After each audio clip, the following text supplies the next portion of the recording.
Kayo ba ay isang empleyado, negosyante, o nag-oopisina? O sa madaling salita, kayo ba ay laging umaalis ng inyong bahay? Halimbawa, kayo ba ay magbabakasyon sa malalayong lugar at walang may maiiwan sa inyong bahay para bantayan ito?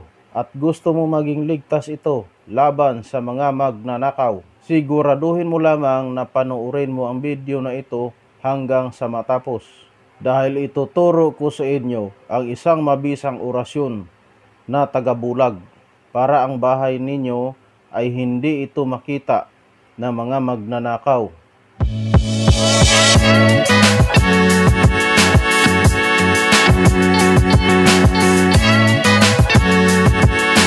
Bago mo isasagawa ang mga ito, dapat ayong paalis na kayo ng inyong bahay.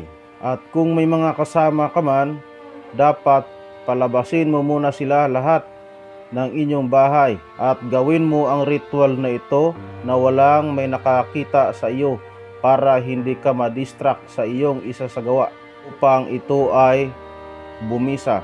Kapag nasa labas na ng bahay ang iyong mga kasama, pumasok sa isang silid at kumuha ng 4 na pirasong papel na maliliit at isulat sa bawat papel ang orasyon na ito.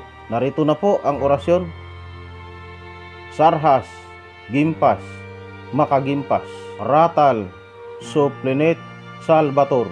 At pagkatapos mong isulat sa papel ang orasyon na ito, ay kumuha ng kandila at sindihan ang kandila gamit ang posporo at magdasal ng 3 Ama Namin at 1 sumasampalataya. At pagkatapos mo magdasal ng 3 Ama Namin at 1 sumasampalataya, usalin ng pabulong sa papel ng 3 bisis ang orasyon na ito. At idikit mo ito sa bawat kanto ng inyong bahay or sa poste. Kung walang poste, pwede sa dingding or sa pader.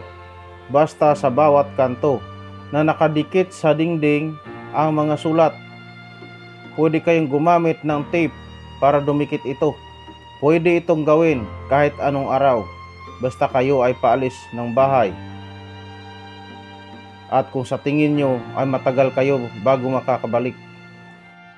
Mahalagang paalaala, ang aking ibinabahagi sa channel na ito ay pakaingatan at huwag po ipagyabang. Panatilihin pa rin po natin na maging maingat sa bawat oras na lumilipas dahil sa atin pa rin pong mga kamay nakasalalay upang makaiwas tayo sa mga mapagsamantalang nilalang. Sana mayroon po kayong natutunan sa aking mga ibinabahagi.